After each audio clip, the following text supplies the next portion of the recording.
E ho'oma'ema'e a'e ana ʻŌlelo lani I ka pahu pihi. Okay. Ho'oma'ema'e is our hamani action word verb. A'e is the hunekuhi giving us direction. Eana is the tense markers that indicate that this action has not been completed yet.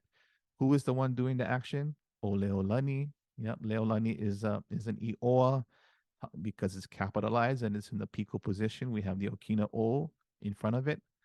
And the thing that is receiving the action of being ho'oma'ema'e is kapahu pihi. Yeah, I kapahu pihi.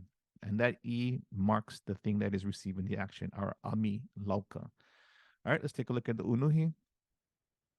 Ololei, Leolani is going to clean the remote. Yeah, the remote control for her TV.